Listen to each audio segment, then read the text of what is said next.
بسم الله الرحمن الرحيم. الحمد لله رب العالمين، والصلاة والسلام على رسول الله وعلى آله وصحبه أجمعين.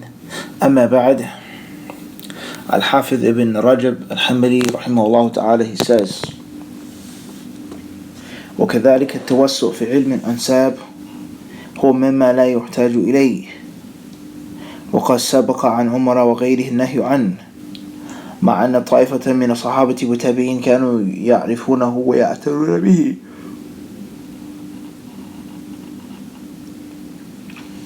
وكذلك التوسع في علم العربية لغة ونحوا هو مما يشغل عن العلم الأهم، والوقوف معه يحرم علما نافعا.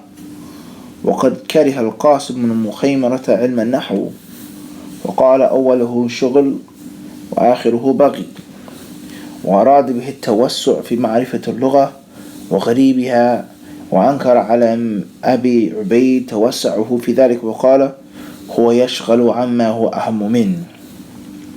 ولهذا يقال إن العربية في الكلام كالمنح في الطعام، يعني أنه يؤخذ منها ما يصلح أو ما يصلح الكلام، كما يؤخذ من المنح ما يصلح الطعام، وما زاد على ذلك فإنه يفسد. وكذلك علم الحساب يحتاج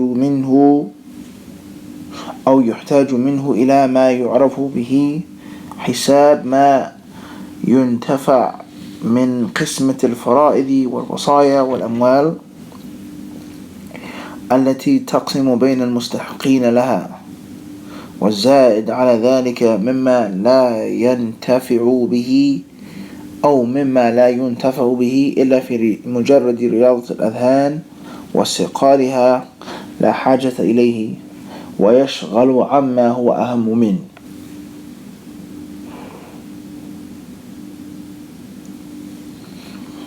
After Ibn Rajab spoke on the concept of going too deep in the science of genealogy and also that of astronomy, he speaks on going too deep in the Arabic language and mastering the Arabic language in an unnecessary manner. Going too deep, learning too much, studying too many things, too many branches, and too many detailed dimensions and depths of the Arabic language.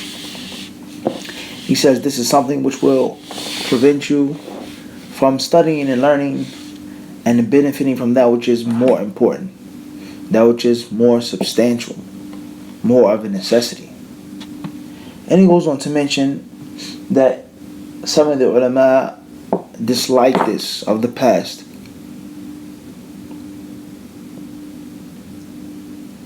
Some of them said that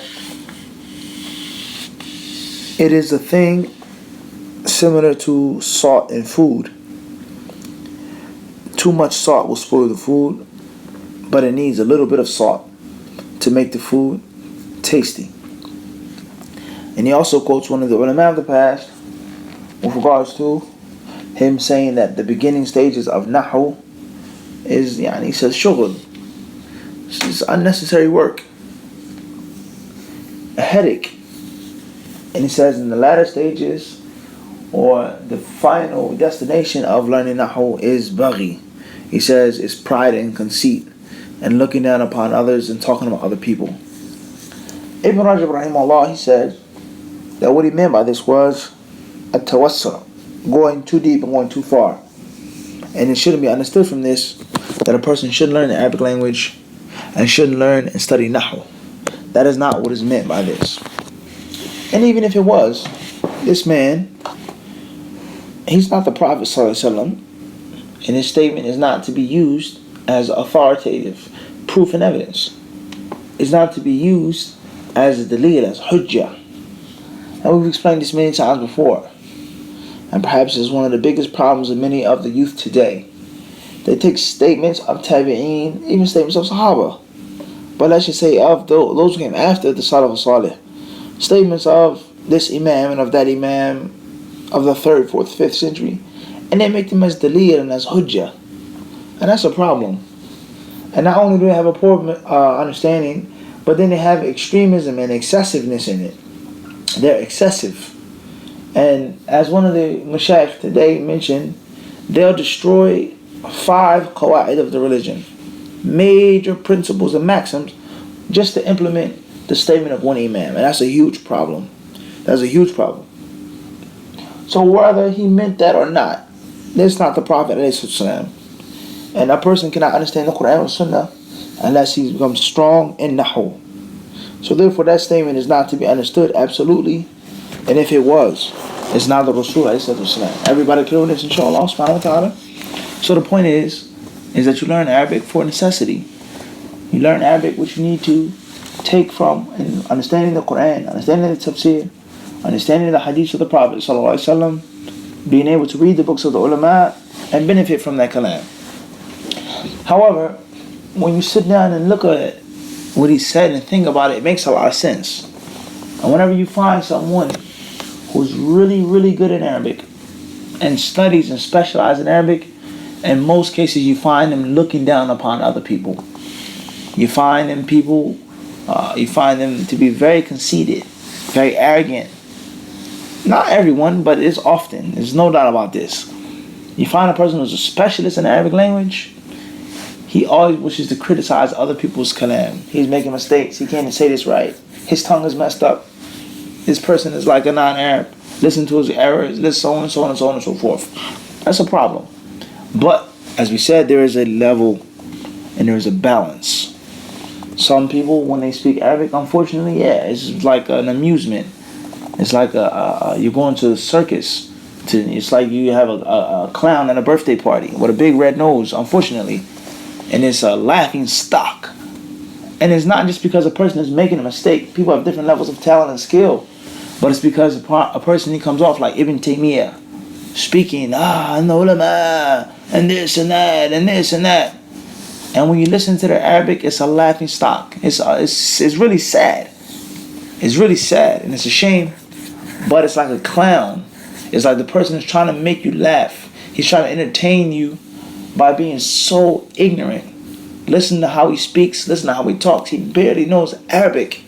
Yet and still he pushes himself upon the people as if he's Ibn Taymiyyah in 2016. And that's very unfortunate. So there has to be a balance. There has to be a balance, first and foremost. And a person, a student of knowledge, should be strong in the Arabic language. Ibn Rajab ta'ala, he then speaks about learning arithmetic, learning math and things like this, different types of sciences like this. He says that there's a balance in these things, and a person should take from them that which he needs, that which is a necessity, that which will allow him to perform the acts of worship correctly, and the basic religious rules, the basic needs and necessities on a daily basis, the things that he needs. And it lies no doubt, when you study in school, some of the things that they teach you, you ask yourself, when am I going to use this on a daily basis? When am I going to be able to benefit from this? And it's not just you knowing about it in general, you coming across it, you being familiar. No, you have a whole entire course and term, and you take it several days out the week. And the same applies to Islam. There are things that you should have a general background in, you should know about in general. And then there are things which you going too far in, too deep in, it will take you away from that which is more important. And then there's no doubt, time is limited. Time is very limited and very precious. So what are you giving your time to?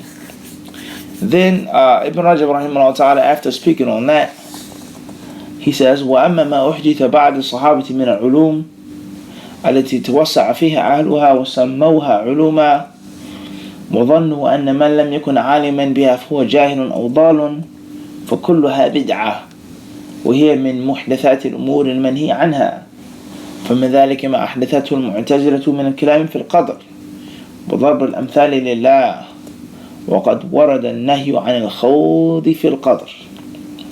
He says, as for that which was introduced and that which was made up after the Sahaba, different sciences and different issues and aspects in which the people and the founders of those sciences declared to be ilm, and gave so much time and energy towards, And they thought that those who don't speak about these issues and who don't know about these issues, they say about them and they think about them that they don't have any knowledge whatsoever. They have no knowledge, that they're ignorant and they are astray. He says all of these things are bid'ah. They're all bid'ah. None of that is from the sunnah. And they are from the things which are newly introduced, which is prohibited in al-Islam. He then says, and from this is that which the Mu'tazila, one of the earliest firaq, one of the earliest deviant sects in al-Islam, or among the Muslims, the Mu'tazila, those who are known, according to some, as the rationalists, who always try to rationalize everything with their minds and their intellects, and those people who had the 5 main principles, which were seemed to be outwardly good and wholesome, but they were purely rotten inside. From those principles is a tawheed, according to them. And what they mean by tawheed is rejecting Allah subhanahu wa ta'ala's attributes and saying that He has names but He has no attributes. And from their principles is enjoining the good and forbidding the evil, which sounds good, but in reality it's talking about revolting and going against the Islamic ruler, the Hakam Shar'i.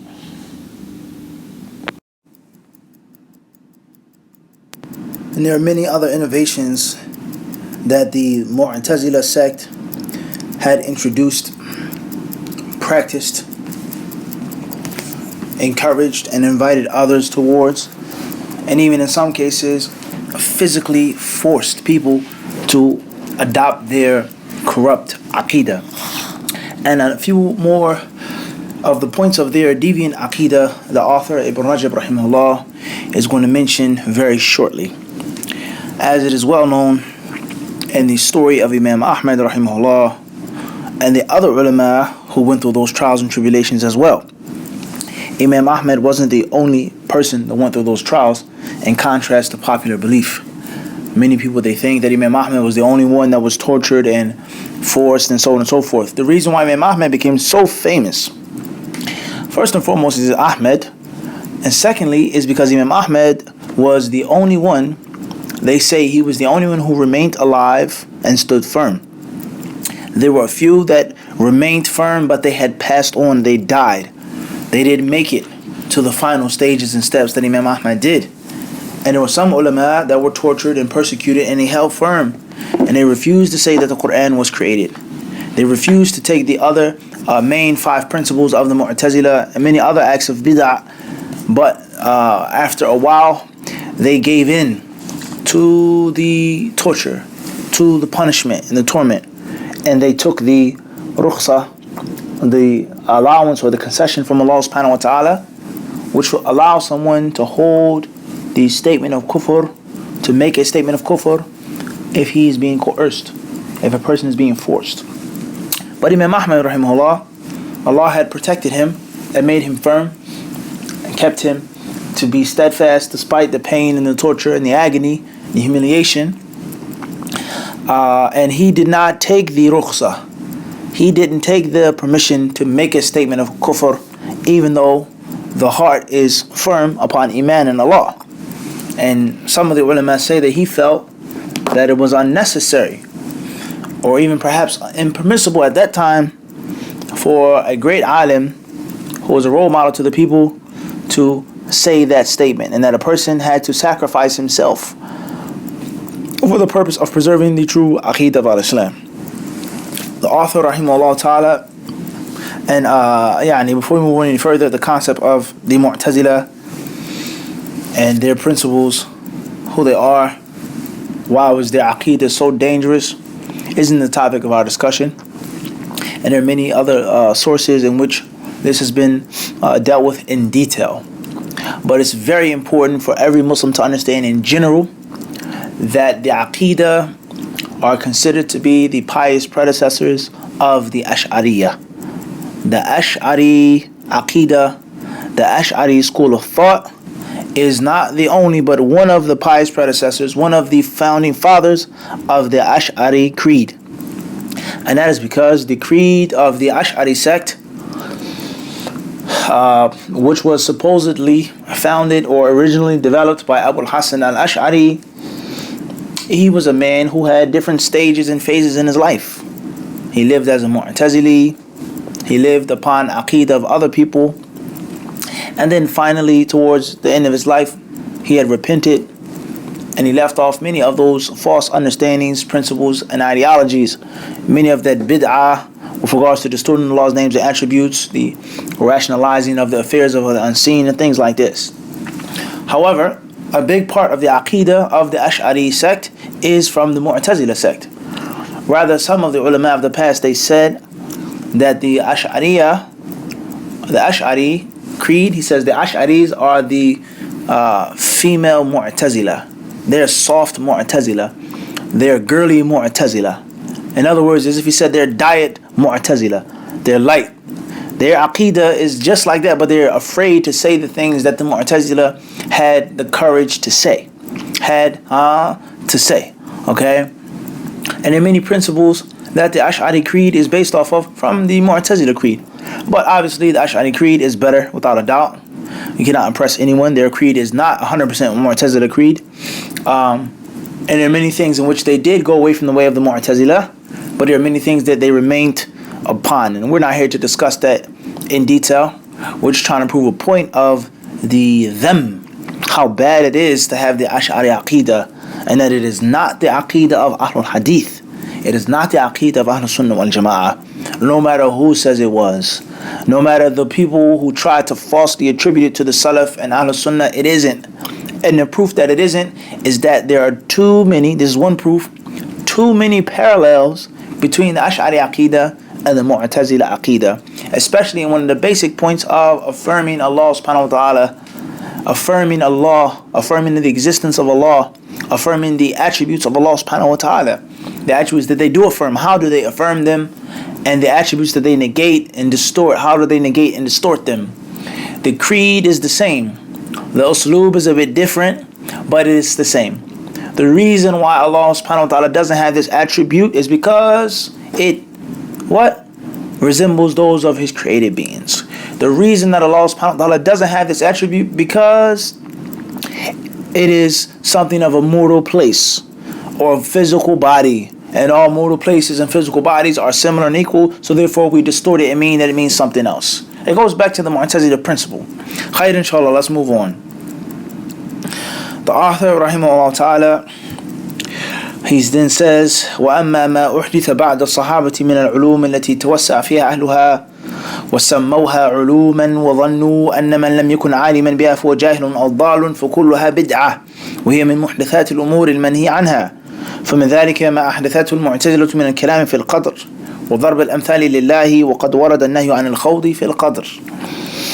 وفي صحيح ابن حبان والحاكم عن ابن عباس مرفوعا: لا يزال أمر هذه الأمة موافيا مقاربا ما لم يتكلموا في البلدان والقدر. He says here, after speaking on some of the innovations that the people made and continue to expand and develop, and the founders of those innovations and those ulum, those sciences and fields, thought that they were doing something good and beneficial, and it was a means of ilm and science, and whoever didn't have any knowledge of those fields was ignorant and misled. He says they're all innovations, kulluha bid'ah, all of them. And he speaks on from the innovations such as talking about the qadr, what the Mu'tazila introduced of debating and rationalizing and baselessly arguing on the qadr and trying to make parables and similarities between Allah and His creation, parallels and things like this. And he says, and there are hadiths that are mentioned regarding the impermissibility of speaking about the qadr. Now before we move on, we have to have some balance here.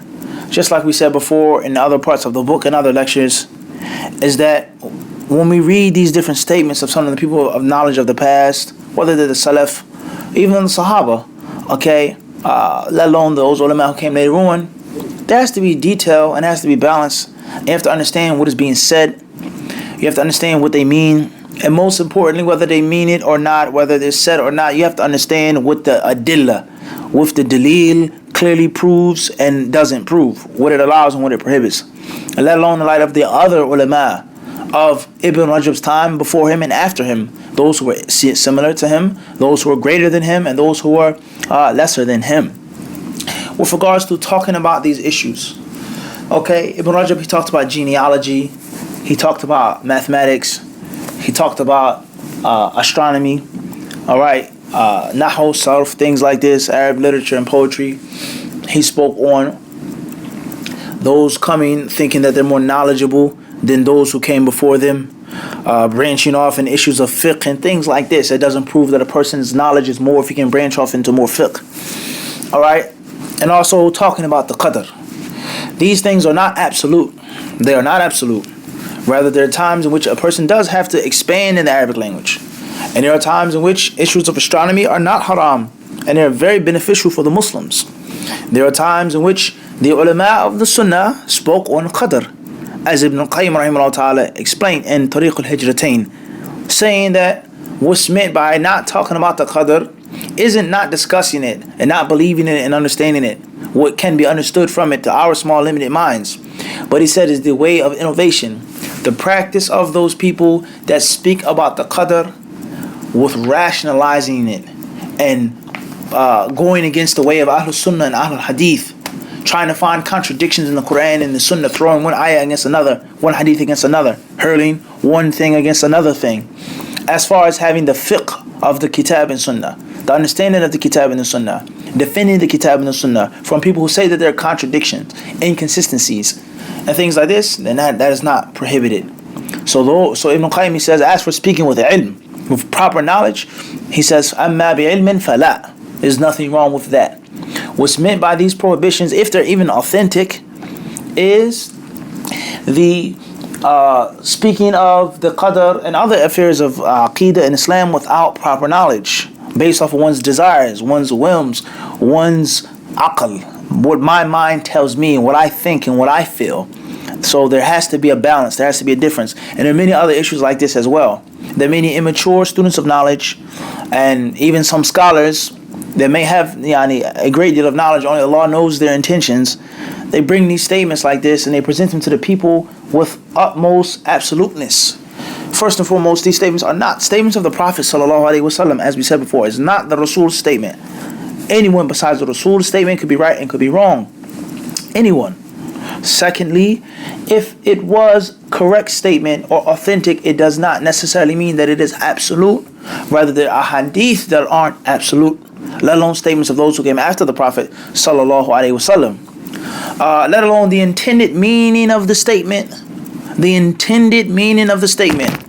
We have these immature people that go around. Let's take a famous example. One famous example. The concept of Ahlul Bid'ah. Okay? Do not speak to Ahlul Bid'ah. Do not visit Ahlul Bid'ah. Do not sit with Ahlul Bid'ah. Do not cooperate with Ahlul Bid'ah. Do not participate with Ahlul Bid'ah. Do not smile with Ahlul Bid'ah. Do not eat with Ahlul Bid'ah. Do not drink with Ahlul Bid'ah. We hear this day and night, day and night, day and night. Day and night. And a scholar, a doctor, someone from the mashayikh, let alone from the tulab al-ilm, from the du'at in the lands of kufr, where the Muslims are the minority and so on and so forth, he goes and he gives a class to the general layman 9 to 5 working class Muslims. They listen to the class, they love the class, they benefit. Please come back, inshallah, whenever you have time. The student says, well, what classes would you like me to give you? They says, you choose, you pick. You know, we don't. Teach us. They're begging for knowledge. And what do these people they do? The first thing that they do is they have to talk about this person, this sheikh or this student of knowledge. He's sitting with Ahlul Bid'ah, he's cooperating with them, he believes in their aqeedah, he's with them, he's this and he's that, and so on. A list of names and titles and labels that they give him. Not even getting into the issue, the people that he went to, are they actually even Ahlul Bid'ah? And what makes someone from Ahlul Bid'ah? What's meant by that? But for argument's sake, let's say they were. They mentioned these statements. Fulan said this, Imam Ahmad said that, Sufyan al-Thawri said this, Hasan al-Basri, Tayyib. We say is that, are you using these statements absolutely or with conditions and restrictions? Those who go to Ahlul Bid'ah and sit with them have destroyed Islam or they've attempted to destroy Islam, or they've aided the innovator in destroying Islam. Someone who goes to them and he's pleased with their innovations, and he laughs and he smiles and he's okay with them making innovations and practicing bid'ah and teaching bid'ah and belittling the sunnah and hiding the sunnah. Or someone who goes to the general laymen's and tries to teach them and speak to them and educate them with hikmah, with gentleness, with the proper knowledge. I don't think that the Salaf radiallahu anhum said that in this situation or this instance. Rather, this statement, do not smile, is talking about an innovator, a mubtadi', a stone cold staunch innovator, someone who knows the truth and someone who is the head of the group and calls to innovations and does not have no regard nor any respect for the sunnah. So do not mix water with sand. Don't mix the two. They're two different things. This is talking about that, and that is talking about this. This is the way of the Yahud. They mix the truth with the falsehood. They mix things together. So this statement, talking about the qadr and not to speak about the qadr, as Ibn Qayyim explained and others, is not an absolute statement that you cannot say anything about the qadr. But it's talking about falsely debating and arguing about the qadr without the proper ilm, without the proper intention, with the intention of finding contradictions, of causing one verse to be against another verse. And the same applies to any other issue that you find these statements, let alone the hadiths.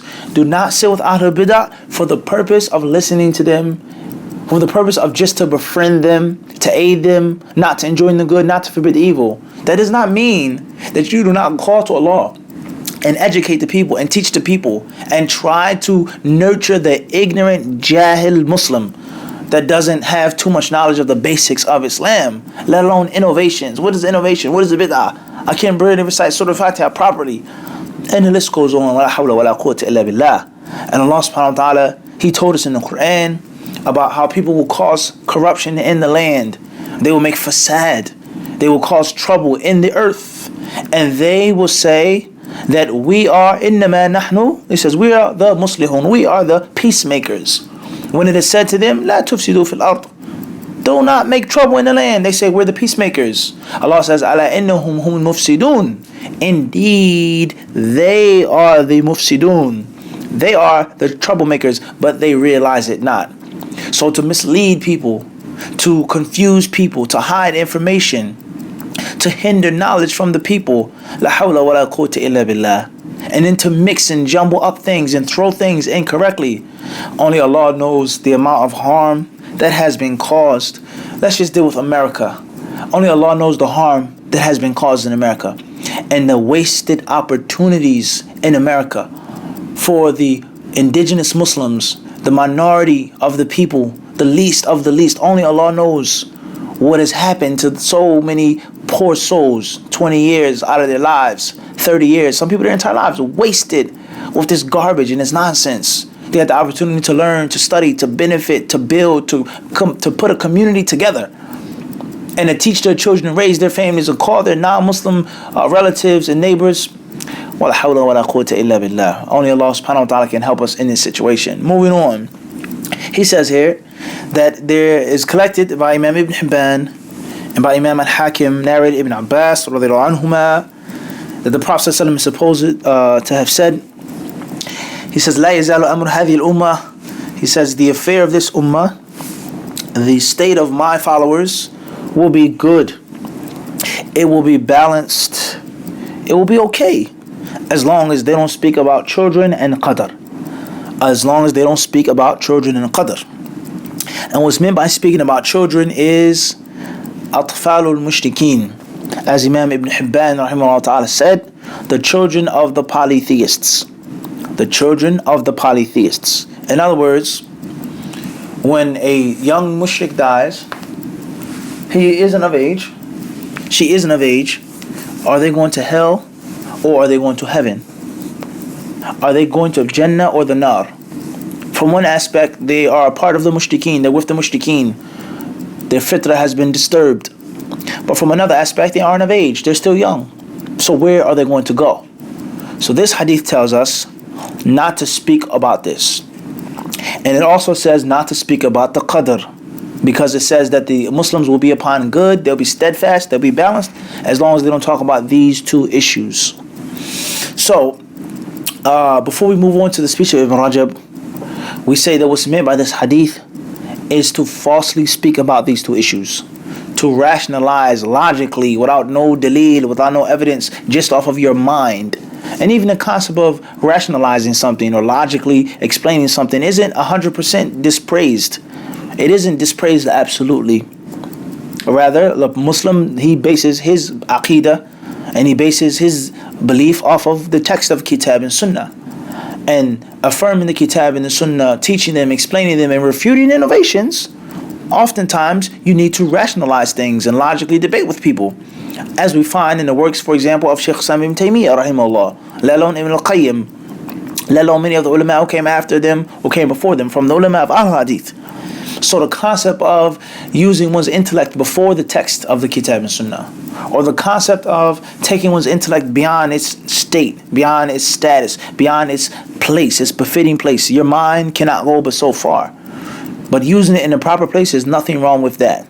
And that's another misconception which comes from lack of maturity in knowledge, lack of growth in knowledge. People, they think, oh, there's no common sense in Islam. There's no common sense in the Sunnah in the way of the Salaf. No, don't think. No, you don't. That's Ahl Bidah. They think. They use that. That's not true. That isn't true. What's meant by aql is putting aql before naql. Putting one's mind before Quran and Sunnah. That is dispraised, yes. Taking one's mind and clashing with the Kitab and Sunnah, that is dispraised. Or saying that one's mind is equal with the Kitab and Sunnah. One's intellect or one's rationalizing through philosophy takes precedence over what the Salaf said and things like this. That is dispraised. But the concept of understanding, the concept of debating with someone, of proving and establishing the Sunnah in the boundaries of human intellect and reasoning, is nothing wrong with that. And also the concept of the children of the mushrikeen. What is the aqeedah of Ahl al-Hadith and Ahl al-Sunnah regarding these people? It's something that's mentioned in the Kitab and the Sunnah. So therefore, it is upon a scholar and a student of knowledge to understand these things, to have a comprehension of these things. You don't become a master of knowledge until you understand what you have with you. So therefore, we find much difference of opinion among the Salaf al-Salih, radiallahu anhum, and those who came after the Salaf with regards to this issue of the children of the mushrikeen. And anyone who reads the books of Aqeedah of the Salaf and of the ulama who came after the Salaf, he'll find many different arguments and debates on this issue. Some of them say that they're going to paradise, absolutely, and that they will be the servants of the people of Jannah. And there's hadith to support that as well, that some of the ulama declare to be authentic. And others, they say they're going to the hellfire, absolutely. And there are hadith that could support them, saying that they are from among them. And some of the ulama, they hold a view that they will be tested on the Day of Judgment. They'll be put to an imtihan, and if they accept Islam and take the right response, they will go to paradise, and if not, to the hellfire. And some of the ulama, they say, we don't talk about this, we refrain from speaking about this, only Allah knows where they'll go. So the point is that the ulama have dealt with this issue in extreme detail, as the Shawkani rahimahullah ta'ala mentioned, and others, in great detail. They've debated on this issue. So that's not what's meant by this hadith, let alone is the hadith even authentic. Let alone is it even authentic. Everybody understand this, and we cannot explain this in words and stress it enough, how vital it is for the student of knowledge to have thorough, proper understanding, and not to be hasty, and not to be extreme, not to be laxed, and not just to be gung-ho off of paper-thin knowledge. Paper-thin knowledge, surface knowledge. You're on the surface, yahi. Your knowledge is like drops of oil on top of the water. You have barely pierced the water. You haven't read, you haven't studied long enough to understand these in-depth issues. So why are you so hasty and harsh and excessive and gung-ho and taking your view and forcing it upon the next man? That causes trouble. Ibn Rajab rahimahullah ta'ala, he then says, وَقَدْ رُوِيَ مَنْقُوفًا وَرَجَّحَ بَعْضُهُمْ وَقْفَهُ وخرج البيهقي من حديث ابن مسعود مرفوعا إذا ذكر أصحابي فأمسكوا وإذا ذكر النجوم فأمسكوا وقد روي من وجوه متعددة في أسانيدها مقال. He then says, in this hadith that we previously mentioned is also narrated from Ibn Abbas, meaning Ibn Abbas's opinion, his view. It's mawquf. And this goes to show you here the importance of learning the basics of a hadith science. Whereas, if you don't plan to specialize in hadith and go on to be a master of the science, and you just want to learn the basics, you have to. And if you don't, you're not going to be able to benefit from other books and other fields and sciences. Whereas he says, عن ابن عباس مرفوعة. What does the word marfu' mean? This isn't a book of hadith, this isn't a book of mustalah. This is a book of seeking ilm, of salaf, aqeedah of salaf, madhab salaf. How do you understand what does marfu' mean? And what does mawquf mean? So it goes to show you what we said before, is that you have to understand the basic terminology of every science to be a proficient student of knowledge, let alone a strong student of knowledge, let alone an expert student of knowledge, let alone to be from the mashayikh and the ulama, whatever title or term you want to give yourself. And that's a long discussion in itself. What determines a student of knowledge from a sheikh? Al-Muhim, what's important is that the theory is clear and solid, is that you have to learn the basics of every science. He says here that some people declare this statement, this hadith, that my ummah will be steadfast and balanced, their affairs will be good as long as they don't speak about children and the qadr. Some people say that this is the statement of Ibn Abbas and not the statement of the Prophet ﷺ. In other words, they say to make it a statement of the Prophet is a mistake, is an error, it's an illah, it's a hidden defect, and it's a glitch made by one of the narrators out of error and mistake. And the only strong version of this is Ibn Abbas's view, what he said. Everybody understand this? And it also lays or sheds light upon the concept what we just explained, is that if the hadith isn't authentic, some people are gung-ho and they don't understand of the hadith being da'if. They don't realize it. Or the gung-ho on the view of one alim. Sheikh Fulan said the hadith sahih, so khalas, that's the end of the world. He decreed it sahih in this book, so that's it, khalas. Is ijma' among Ahlul Hadith. Even if Imam Ahmad, Imam al-Bukhari, Imam Abu Hatim, Imam Abu Dawood, Tirmidhi, all of them declare the hadith to be ma'lul. Sheikh Fulan of the 20th century, he said it's sahih, so khalas, it's done. I don't have the proper understanding of the hadith. Okay, other ulama declare hadith be da'if, but I'm going to go to all extremes and implementing the hadith, calling to the hadith, forcing others to take my narrow, weak, feeble view. And it happens on a daily basis from scholars and from students of knowledge. May Allah help us all. Ibn Rajab, he then says, Imam al-Bayhaqi or al-Hafidh al-Bayhaqi, he has another hadith that he collected from Ibn Mas'ud radiallahu anhu, that the Prophet ﷺ is quoted to have said, when my companions are mentioned, then keep silent. And when the stars are mentioned, then keep silent. Yani, just like the previous hadith, don't speak about the Sahaba, degrading them, belittling them, criticizing them, mocking them. Don't make fun of the companions. Don't disrespect them. Don't defile the companions. Don't disparage the companions. Do not fall into controversy regarding the Sahaba. Don't look for their faults and talk about this and that. The hadith does not mean that you cannot say anything about the Sahaba, studying their lives, talking about who is the most virtuous from the Sahaba, who is the best of the Sahaba, the ulama of the Sahaba. It doesn't mean that. It doesn't mean that.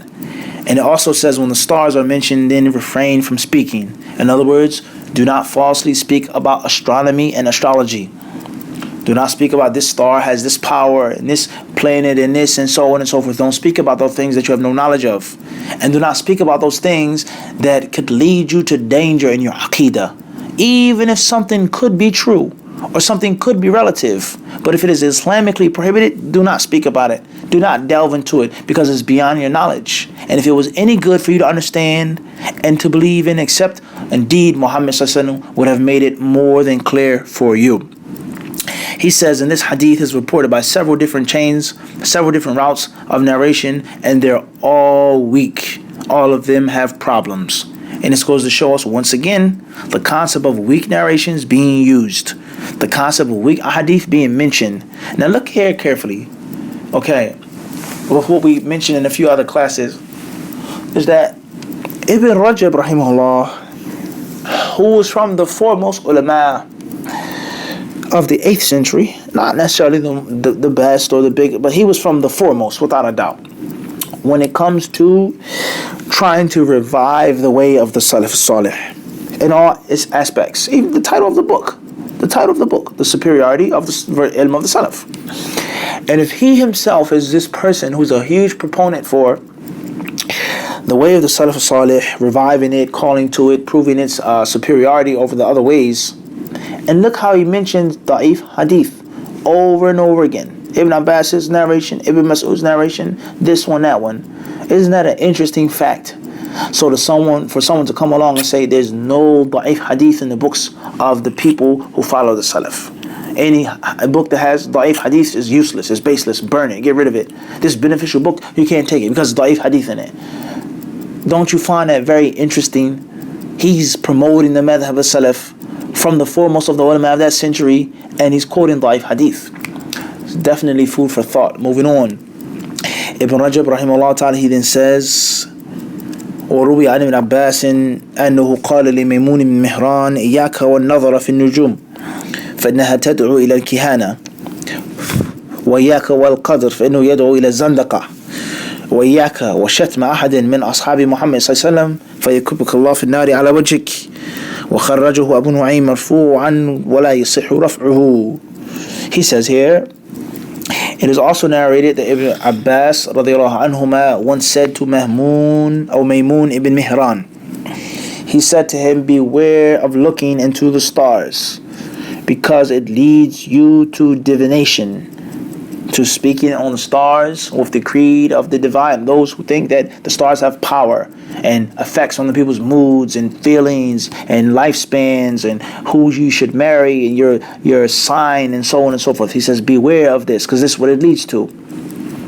He then said, and beware of the qadr, because it leads you to zandaqa, becoming a heretic, apostating, talking about the qadr without the proper knowledge, digging and investigating and scratching too deep into Allah's secret. The qadr will lead you to leaving Islam. And he says, and beware of cursing any one of Muhammad sallallahu alaihi wasallam's companions, lest Allah will throw you on your face in the fire. Waliyadhu billah. Golden advice. He says that Abu Nu'aym, he collected this narration in a marfu' version, and it's not sahih. It's only sahih that Ibn Abbas said it. It's Ibn Abbas' statement and not Muhammad sallallahu alaihi wasallam's statement. He then says, وَالنَّهْيُ عَنِ الْخَوْضِ فِي الْقَدْرِ يَكُونُ عَلَى وُجُوهِ. He says, and the prohibition of speaking about the qadr is in several different styles, several different ways or aspects or angles, perspectives. He says, minha darbu kitabillahi. He says, first and foremost is to take some of the book of Allah subhanahu wa ta'ala, ba'dihi bi ba'din, or ba'dahu bi ba'din, more than one way of saying that in the grammar. فينزع المثبت للقدر بآية والنافي له بأخرى ويقع التجادل في ذلك. وهذا قد روي أنه وقع في عهد النبي صلى الله عليه وسلم وأن النبي صلى الله عليه وسلم غضب من ذلك ونهى عنه. وهذا من جملة الاختلاف في القرآن والمراء فيه وقد نهى عن ذلك. He says here, the first is to use the Quran and to fight with the Quran. One who affirms the qadr to take a verse, and one who denies and rejects the qadr to take a verse. And then when this happens, there's now debate about the Quran, argumentation about the Quran. And there's a hadith, he says, that is mentioned that this took place in the time of the Prophet ﷺ. And the Rasul ﷺ, he became angry and he forbade that. Do not do this. Do not take the Quran and fight each other with the Quran. A piece here and a piece there, a verse there, it means this, mine. Do not do that. Do not do that. He says, and this is from the concept of fighting and arguing therein with Allah's book, which is prohibited. He then says, ومنها الخوض في القدر إثباتا منفيا بالأقيسة العقلية كقول القدرية لو قدر أو لو قدر وقضى ثم عذب كان ظالما وقول من خالفهم إن الله جبر العباد على أفعالهم ونحو ذلك. He says the second type is for a person to idly, falsely speak about the qadr, affirming it and negating it based off of one's intellect, one's mind, one's human opinion, such as the Qadariyya, those who say that if Allah had decreed and if Allah had preordained and predestined and then punished his slaves, he would be an oppressor. How can Allah decree for you to be upon kufr and then send you to the hellfire? Allah decree for you to make sin and then send you to the hellfire. Allah decree for you to be born with this desire and so on and so forth, and then he burns you. He says, and that's oppression. Allah will be a wrongdoer if he did that. Or the opinion of those who went against them and opposed them by saying that Allah has made all of the slaves and forced them to do their actions. They have no option, they have no choice, they have no selection, they have no hand in, or nothing in the hand they're dealt. That's what you're given, that's it. It was decreed for you to be like this. You had no choice to avoid the sin, so khalas. There's no point in talking about another aspect of qadr. He says this is all from talking about the things that are prohibited regarding Allah's qadr. He says وَمِنْهَا الْخَوْضُ فِي سِرِّ الْقَدْرِ وَقَدْ وَرَدَ النَّهْيُ عَنْهُ عَنْ عَلِيٍّ وَغَيْرِهِ مِنَ السَّلَفِ فَإِنَّ الْعِبَادَ لَا يَطَّلِعُونَ عَلَى حَقِيقَةِ ذَلِكَ. And another aspect is talking about the secret behind the qadr, the sir of the qadr, the secret behind it. And it's also mentioned that it's been prohibited. It's narrated from Ali radiallahu anhu and others from the Salaf that they forbade the people from trying to find out the sir, the secret of the qadr. And it's because the slaves can never ever discover it. They can't find it out. ومن ذلك عني محدثات الأمور ما حدثه المعتزلة ومن حذوهم من الكلام في ذات الله تعالى وصفاته بأدلة العقول وهو أشد خطرا من الكلام في القدر لأن الكلام في القدر كلام في أفعاله وهذا كلام في ذاته وصفاته. He says another example of the innovations, the muhdathat al-umur, things that were made up, hearsays, practices, falsely introduced, is what the Mu'tazila once again made up, speaking, and he said, and those who travel and traverse their path, as we said before, from the Ash'aris and from others. He said those who, and we said this before we move on, that the Ash'ari Aqidah is toned down. It's not as bad as the Mu'tazila Aqidah, but a lot of it is based off of it. Even if they try to deny it and run from it, it is the truth. He says here, from what the Mu'tazila introduced, and those who followed them, those who blindly followed them, regarding speaking about Allah subhanahu wa ta'ala, speaking about Allah himself and Allah's attributes based off of one's mind, one's human reasoning, one's intellect, which comes from this type of philosophy, Indian philosophy, Greek philosophy, Persian philosophy, African philosophy, this type of thinking, rationalizing, logically making everything into an intellectual debate. He said here, and this is even worse than speaking about the qadr. It's even worse than falsely talking about the qadr, and that is because when a person falsely speaks about the qadr, he's talking about Allah's actions. But when the people start talking about this issue, they're talking about Allah subhanahu wa ta'ala, his dhat and his sifat, Allah himself and Allah's characteristics and attributes. He says that's even more dangerous. That's even more dangerous. We'll stop here, bid'illah subhanahu wa ta'ala. We ask him, the mighty and the majestic, to keep us upon the way of Ahlul Sunnah, Ahlul Hadith, the pious predecessors. Wallahu ta'ala alam.